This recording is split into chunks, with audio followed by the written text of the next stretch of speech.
Welcome to our Thursday together. Yesterday was a really difficult day. I'm glad that we were together then, and it's nice to be together again today. Still feel the tension in the air and all of the issues that are happening in our nation's capital, and they're all on. I imagine they're on many of our minds. Whoa.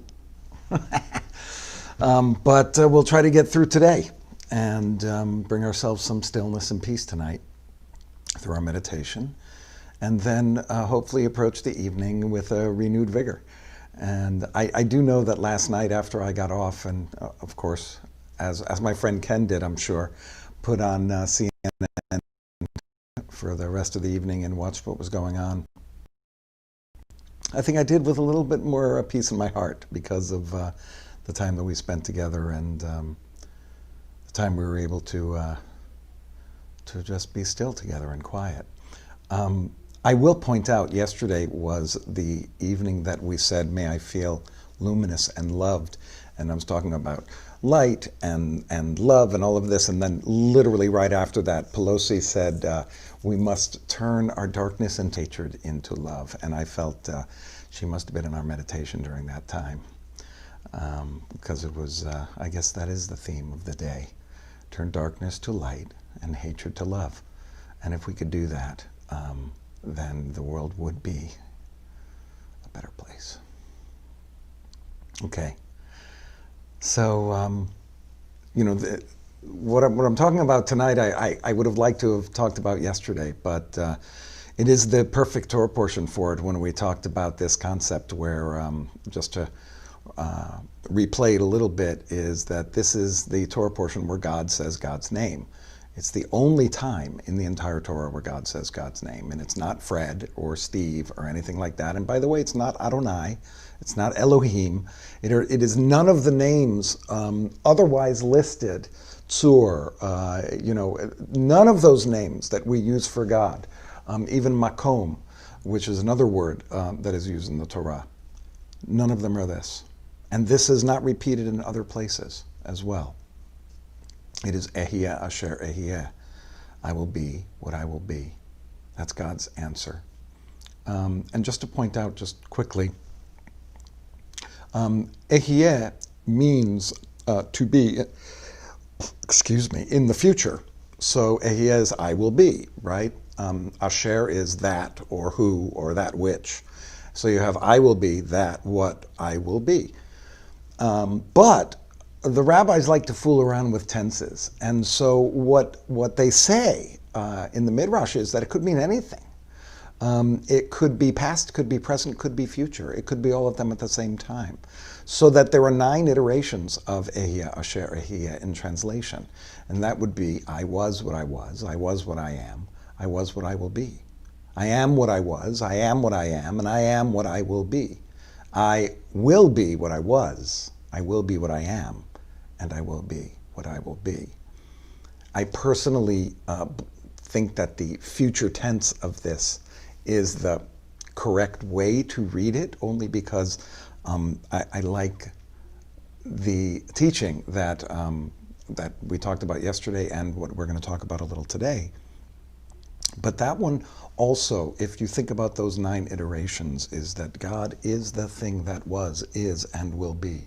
The only eternal thing. That which kind of binds all the generations together and everything together. And so that's why I will be what I will be. I was what I was what I am, I was what I will be. It's like it kind of moves all around. I'm all of these things. But another way to look at that is that God doesn't exist as one thing. God was this then and will be this other thing in the future. And that you can't pinpoint it because God, as life and the world, is ever changing, ever growing, and ever bringing something different into our lives. And our approach, based upon so many factors, changes as well.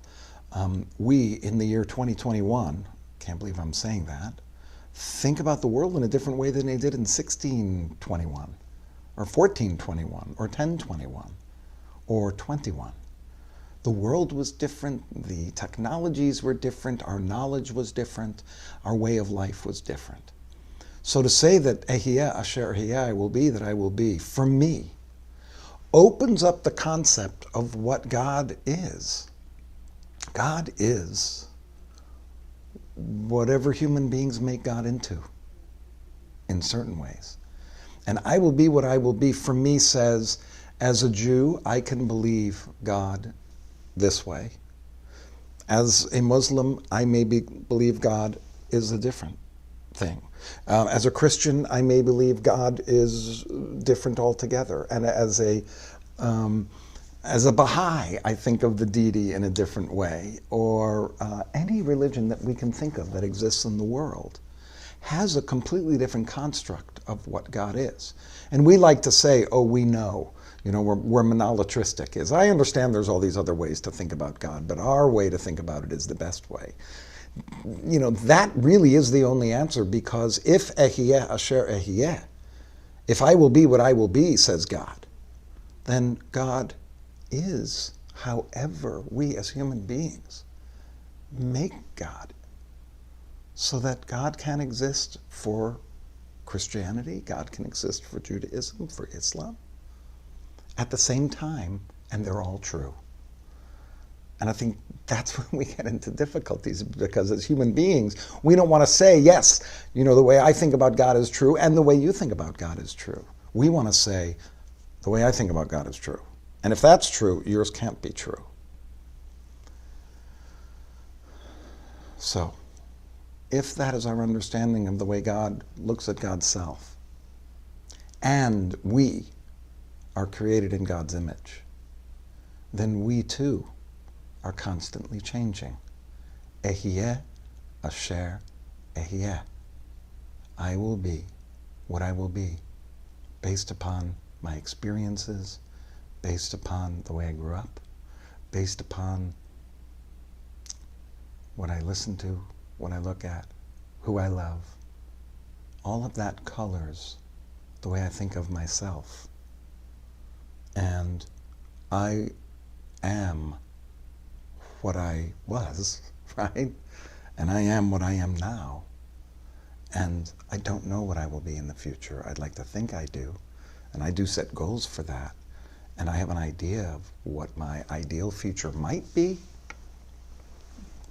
But we never know for certain who we may become, what may happen to us that affects us positively or negatively.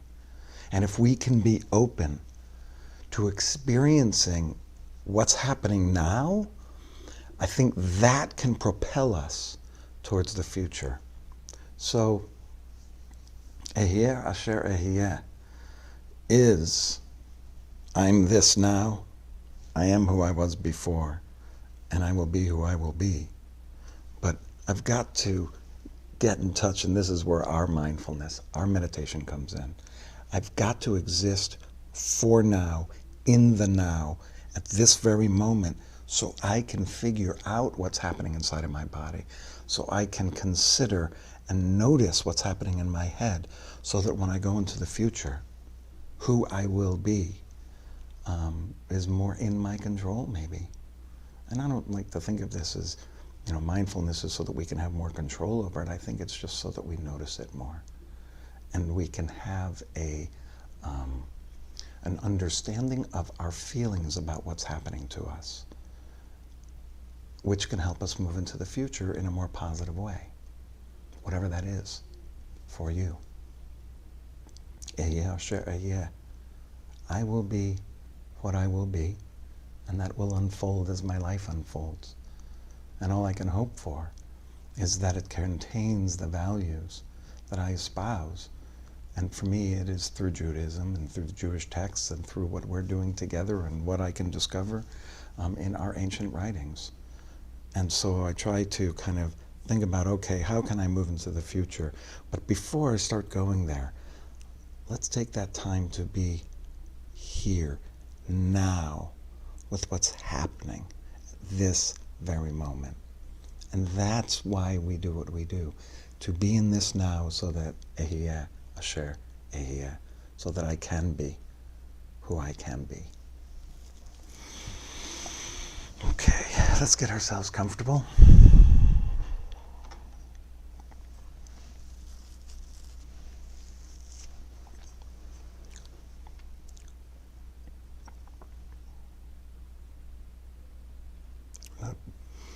We're not pushing our breath, we're just noticing the feelings inside.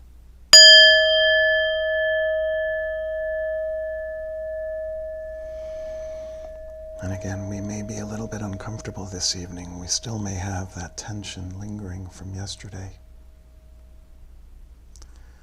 And so we ask that we allow things to be just as they are for this moment, not for all time. But we see, how do we feel right now at this moment? What's happening inside of our bodies? In our mind, we'll find that out as we continue our breath.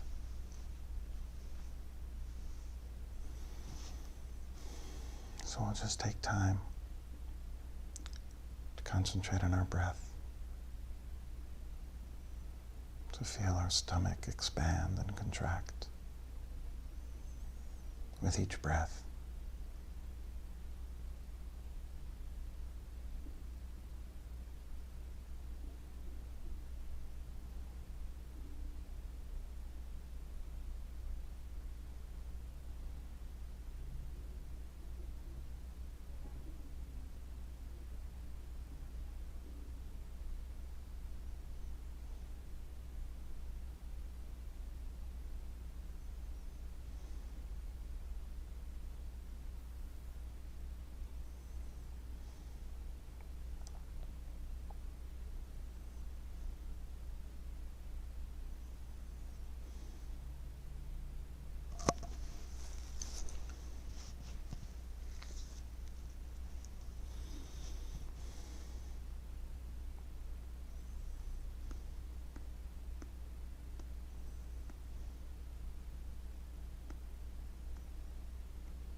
Just a reminder that it's really natural that our minds are going to take us away from our concentrating just on our breath, and it's exactly what's supposed to happen. So we just, with kindness, say, hey, I notice what I'm thinking about, but I think I need to bring it in a little bit to my breath for now.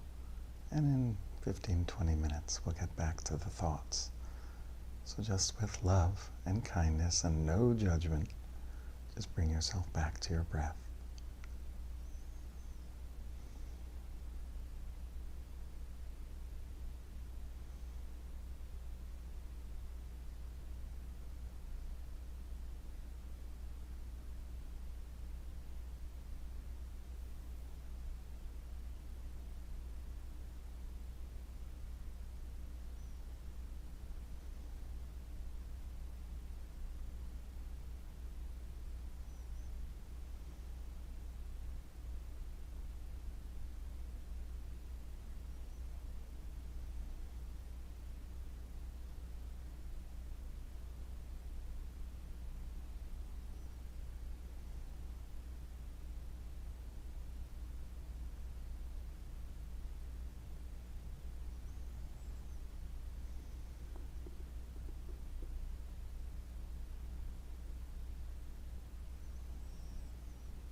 As we move into our last 5 or so minutes together, we move to our feeling questions.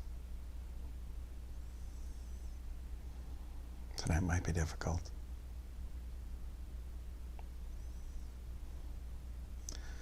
Because for the third section of our priestly benediction, we say, or ask, may I feel joy. May I feel wholeness. Both of those things were not apparent yesterday. It was very difficult to feel whole when it felt as if our country was being ripped apart.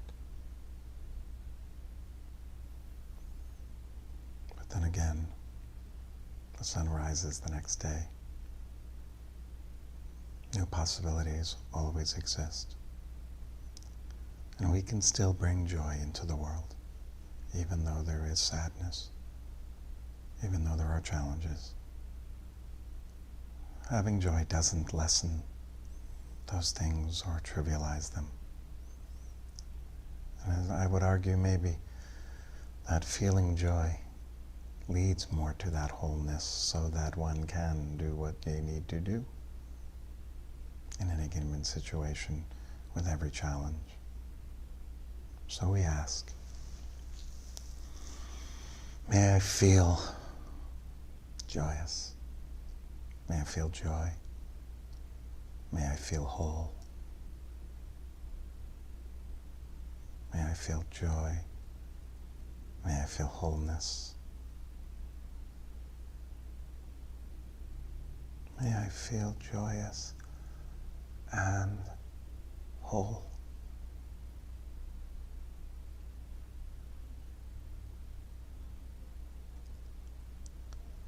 May I feel joy. May I feel whole. And with each breath, just ask for one or the other, or both of those feelings.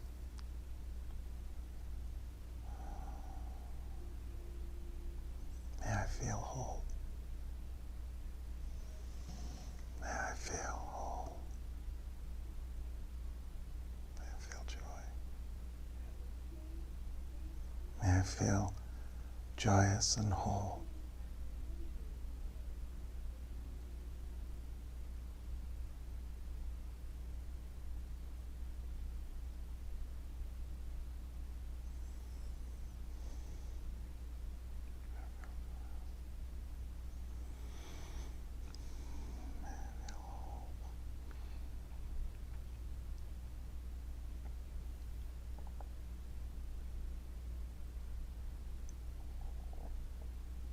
If you'd like to invite someone to be in front of you in your mind's eye so you can offer these feelings to them, please do so.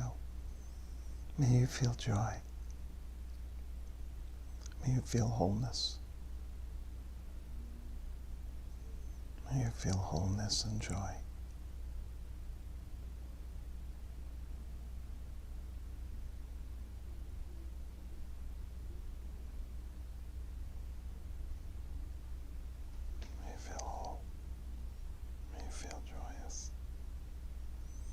And just give it right on that person who's with you.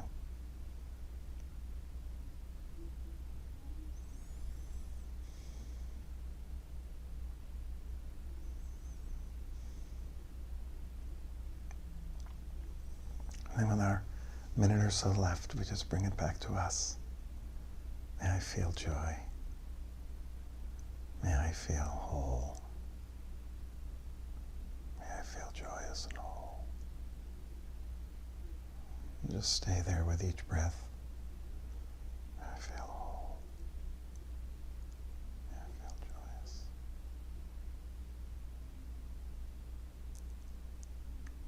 And then if you can, just end as we began, thinking about your breath, concentrating on the now, in this moment.